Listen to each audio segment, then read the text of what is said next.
I had something happen this week that often happens when we have a verse that has spoken to us, and we want to do a study on it.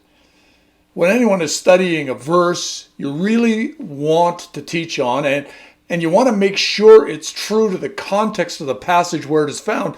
You can sometimes try to read that verse back into the text, like it's the center of the author's point, but that's not always the case. This week, I had that happen. So I had to kind of back up the bus and start my study all over. Well, not quite all over. A lot of the work was still there, the outlining and the context, etc., the things I'd looked at. But I had missed an obvious tip concerning the author's point. This week, rather than preach a sermon, I'm going to show you what I discovered. So it will help you stay on track in your Bible study. Now, don't switch channels just yet. I will show you why verse 6 was so life-transforming for me, and I hope it will be a help to you as well.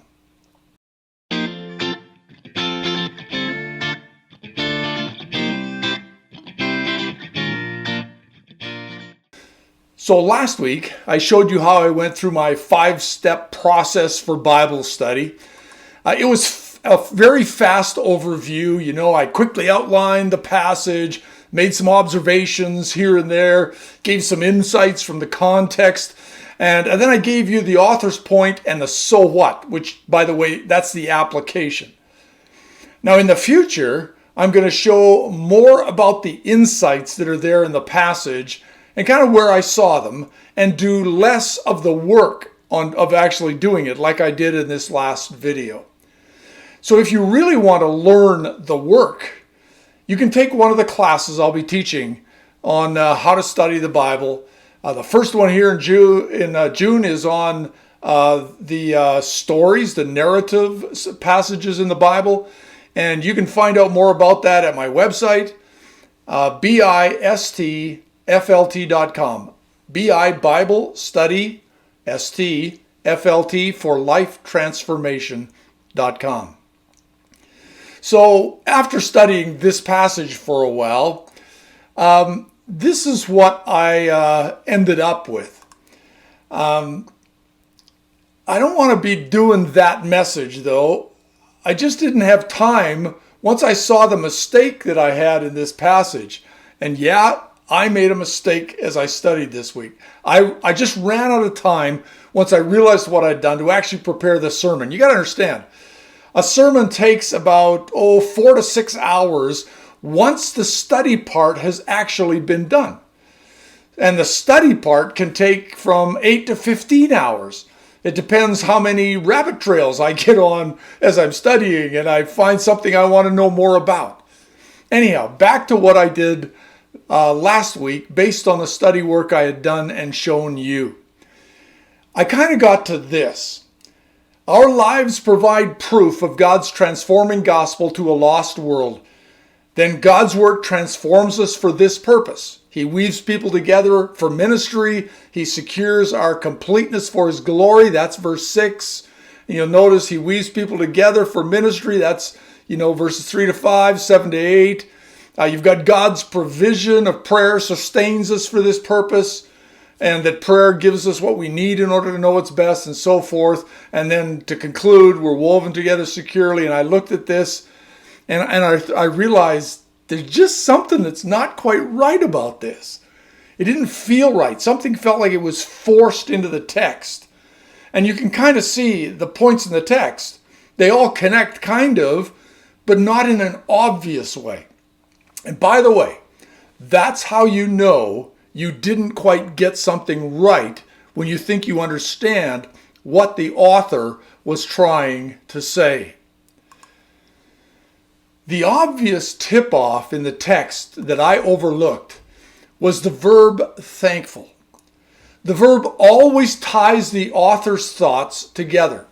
That's why the first outlining step in the study of the Bible's letters is to identify all the verbs in the paragraph of the passage. Once you've got them all, then you look for the prepositions and the conjunctions that tie the verbs together into major thoughts and points. That's words like, by the way, so, just as, that, so that, into. Words like that. And then as well, but, for, and, because. Conjunctions. Those are the ones that tie the phrases to the actions of the verb. The other ties the sentences together to actually form the thought. So once I put Paul's thankfulness front and center and looked at the text again, absolutely everything made sense. The Philippian church and Paul had a special bond. It was something that God did, as he does with us, by the way, if we pay attention. Some of you that are out there, you support missionaries that are out in the field doing ministry around the world. And this is why.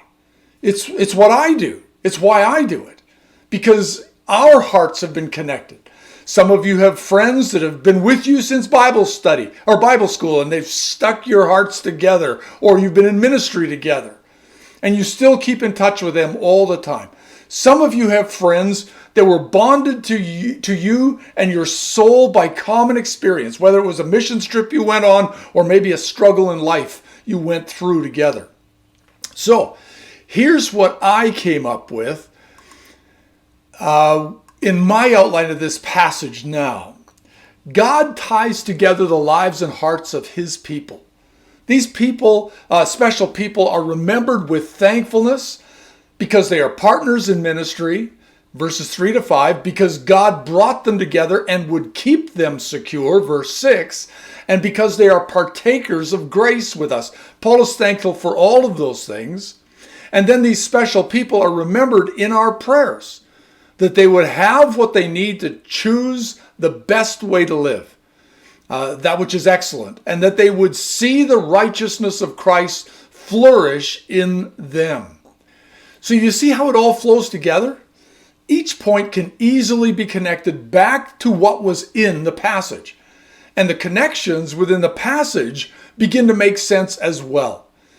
Now I'm going to leave that up there for just a few moments, but let me explain verse 6 and why it was such a life-transforming verse for me. You know, I have 3 or 4 verses that stand out in my life because of aha moments that came at critical times in my life. Revelation 3:20 is one that it started my walk with Christ. Behold, I stand at the door and knock. And Jesus is there inviting us to open the door and let him into our lives. Joshua 1:9, do not be afraid, do not be terrified, for wherever you go, he says, I am with you. And then there is this one in Philippians chapter 1 and verse 6. Now as a teen and as a believer, I never felt like I could quite measure up to what God wanted of me, what he wants of us. I knew I was forgiven. But I'll tell you something, I felt like such a failure at following Jesus. In fact, I really was. You might be struggling with the same thing right now. You need to hear what this verse here promises you, just like I need it every single day. It's why this is a life verse for me. This is an ongoing struggle for me, a feeling of failure to measure up. Because I'm a lousy follower. I don't know about you. I always want to tell Jesus where he should be taking me on this journey and how he should do things as we walk together. Like this COVID-19 thing. I mean, I think I know how he ought to clean it up, do things, what he ought to be doing. And I don't do much better when it comes to that sin thing either.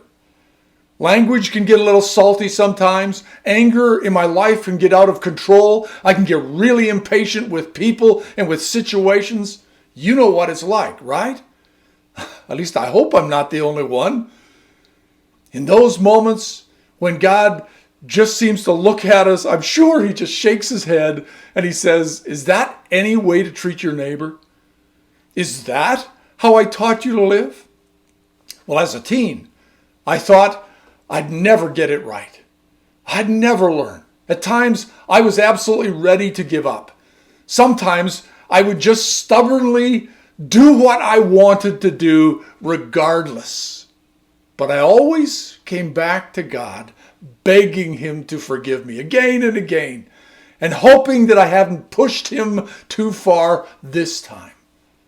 You know, somewhere along the line, someone showed me this verse, Philippians 1:6. It might have been a sermon. It might have been in a class when I was at Bible school. Anyhow, let's put it in its context first. You can see here what Paul meant. In the very first segment, these special people are remembered with thankfulness. He's thankful for three things. You notice the highlighted area? Paul was thankful they were partners with him in the ministry. Paul was thankful that God would complete the work in them. And Paul was thankful for them as partakers of grace with him. Now let me just ask you this.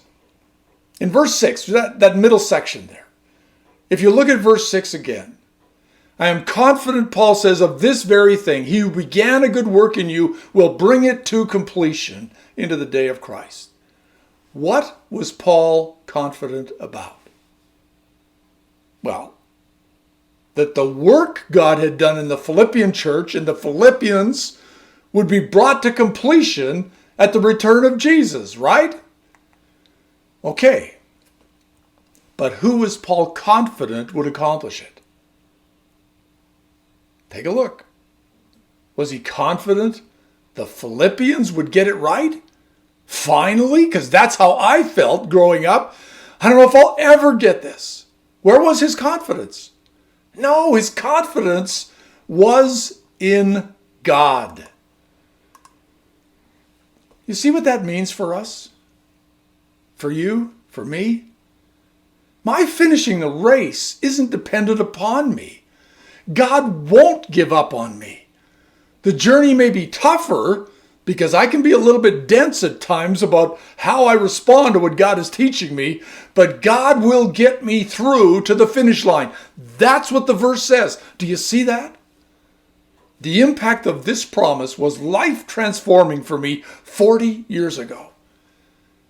I realized, yes, I can trust God for forgiveness in life. I knew that. But I could also trust him to make sure I got there safe and sound. Let me tell you, at that moment, the fear of failure in my life just dropped away. A sense of joy and confidence that God was not finished with me yet. It took place of every fear I ever had. You know, it was a little like my sports experience. I played a lot of sports when I was growing up. And I knew that if I just stayed at it, I would eventually learn it. It took me through some scrapes and bruises, but I knew that I would learn to walk with Jesus. I'd land a few of those tricks I was trying out there on the ski hill. I'd catch a few of those hard infield grounders that were coming at me. I'd make a few of those shots that I so wanted to make on the curling rink. If I just stayed at it, I would learn. And I realized God would never give up on me. And I'd learn because he said so. If you're feeling like you'll never measure up with God, if you failed him so many times, you're sure God has given up on you. You need to read that verse again, Philippians 1 verse 6, and make it your own. And let the feelings of failure and hopelessness in your journey of faith literally drop off your shoulders. Grab onto that promise from God that is found here in this verse, a promise for you. I am confident of this very thing, that he who began a good work in you will bring it to completion at the day of Jesus Christ. That's Philippians 1:6. It changed my walk with Jesus forever. Why not let that promise change you too? God bless you this week in your journey of faith with Jesus. Next week, in the Bible Study Lab, for those wanting to learn how to study the Bible, we're going to be looking at Exodus chapter 1 and what fear does when it takes over a culture a society's way of relating with one another. See you next week.